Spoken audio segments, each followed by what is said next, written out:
વૈદ્ય હેમલકુમાર ડોડિયાના નમસ્કાર. બ્રાહ્મી આયુર્વેદ ચેનલમાં આપ સૌનું હાર્દિક સ્વાગત છે. કેરી એટલે ફળોનો રાજા. ઉનાળામાં આપણે કોઈને પૂછીએ કે સૌથી વધારે ગમતી વસ્તુ કઈ, તો મોટા ભાગનો એક જ જવાબ આવશે, કેરી. એમાં પણ ગુજરાત એટલે કેસર કેરીનું ઘર. પણ હવે સિઝન બદલાઈ રહી છે. કેરી કેવી રીતે ખાવી, ક્યારે બંધ કરવી, આ બાબતની ચર્ચા આપણે આ વિડીયોમાં કરીશું. કેરીના ગુણધર્મો, કેરી ખાવાની વિધિ, કેરીની માત્રા, વધુ પડતું કેરી ખાવાથી થતું નુકસાન, એના માટે આપણે એક અલગ વિડીયો બનાવશું.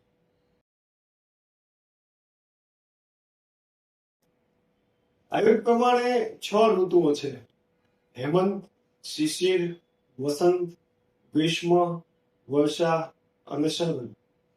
આ 6 ઋતુમાં જે તે ઋતુ હોય એ પ્રમાણે આપણે ખાવું પીવું ને રહેવું જોઈએ, જેને આયુર્વેદમાં ઋતુચર્યા કહેવાય. કેરી છે એ ગ્રીષ્મ ઋતુચર્યાનો ભાગ છે. એટલે ગ્રીષ્મ ઋતુમાં આપણે કેરી ખાઈ શકીએ. ગ્રીષ્મ ઋતુ છે એ ઉત્તરાયણની છેલ્લી ઋતુ છે, જેમાં સૂર્યનું બળ સૌથી મહત્તમ હોય છે. હાલ પૂરતું એટલું સમજો કે ગ્રીષ્મ ઋતુના ભાગરૂપે આપણે કેરી ખાવી જોઈએ.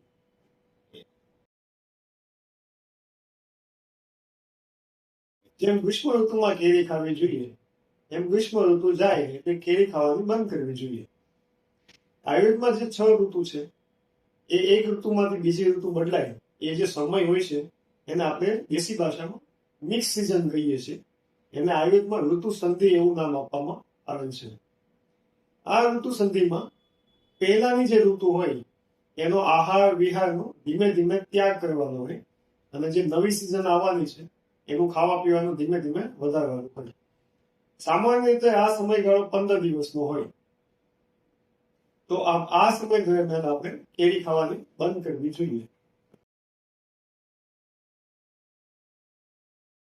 આપણે ત્યાં લોકોમાં રિવાજ પ્રમાણે કેરી 3 રીતે બંધ કરવામાં આવે છે. પહેલો વરસાદ આવે એટલે કેરી ખાવાનું લોકો બંધ કરી દે છે. આપણે જોઈએ છીએ કે વરસાદ પડ્યા પછી કેરીનો સ્વાદ છે આપણો બદલાઈ જાય છે. બીજું, ભીમ અગિયારસના દિવસે છેલ્લી વાર કેરીનો જલસો માણી અને પછી કેરીનો ત્યાગ કરવામાં આવે છે. ત્રીજું, અષાઢી બીજના દિવસે એટલે કે રથયાત્રા નીકળે છે એ દિવસે કોઈ લોકો આ દિવસે છેલ્લી વખત કેરીનો રસ પીને પછી કેરી બંધ કરે છે. પહેલાના લોકો એટલા લોજિકલ નહોતા, એટલે ઋષિ મુનિઓ અને સમજુ વ્યક્તિઓએ આપણા રિવાજો અને પ્રથામાં આ જે ઋતુચર્યાનો કોન્સેપ્ટ છે એ વણી લીધેલો હતો.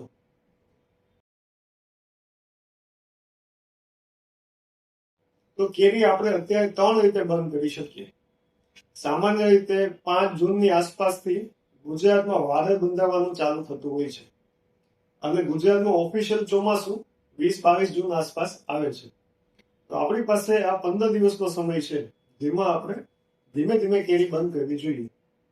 આ માટે આપણે એક કામ કરી શકીએ કે 5 જૂન પછી 15 જૂન સુધી આ 10 દિવસમાં આપણે ઉનાળામાં જેટલી કેરી ખાઈએ છીએ એના કરતા અડધી કરી દેવી જોઈએ.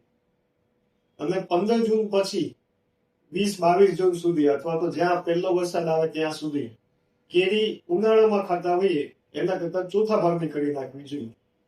અને વ્યવસ્થિત 1-2 વરસાદ પડે પછી કેરી બંધ કરી દેવી જોઈએ. બીજું, જો તમે ખૂબ સમજદાર છો અને કુદરતને સારી રીતે જાણો છો તો આ 15 દિવસમાં તમે જાતે પણ નિર્ણય લઈ શકો છો. આ 15 દિવસ દરમિયાન તડકો કેવો છે, વાદળ બંધાયેલા છે કે નહીં, પવનની દિશા કેટલી છે, ગરમી કેટલી છે, બફારો કેટલો છે, એ બધું જોઈને આજે કેરી ખાવી કે ના ખાવી અથવા કેટલી ખાવી એવું રોજ નક્કી કરીને પણ આપણે 15 દિવસમાં ધીમે ધીમે કેરીનો ત્યાગ કરી શકીએ. અને જો કાંઈ જ ખબર નથી પડતી અથવા તો કશું જ વિચારવું નથી, તો આપણી જે પ્રથા આવી છે કે ભીમ અગિયારસના દિવસે કેરી બંધ કરી દેવી, તો ભીમ અગિયારસના દિવસે અથવા તો મોડામાં મોડું અષાઢી બીજના દિવસે કેરી ખાઈ અને પછી કેરી બંધ કરી દેવી જોઈએ.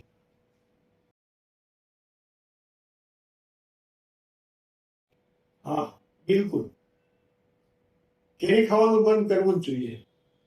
આપણે જીવનમાં શું કરીએ છીએ, શું અપનાવીએ છીએ, કઈ દિશામાં આગળ વધીએ છીએ, એ જેટલું મહત્વનું છે એટલું જ મહત્વનું છે ક્યાં અટકવું.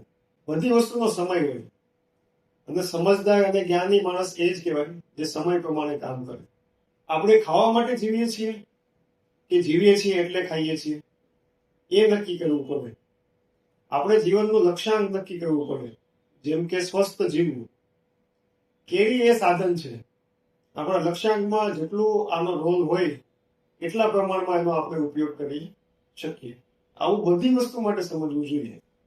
સ્વાદ કે બીજી કોઈ ઇન્દ્રિયોના લોભ કે મોહમાં આપણે વસ્તુ ચાલુ રાખીએ તો અંતે એમાંથી બે વસ્તુ મળે, કાં દુઃખ મળે કાં રોગ મળે.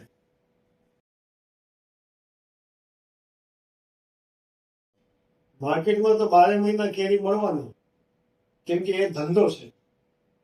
અને ધંધો છે ને એ લોકોનું સ્વાસ્થ્ય નથી વિચારતો. ધંધો નુકસાન અને નફા ઉપર ચાલતો હોય છે.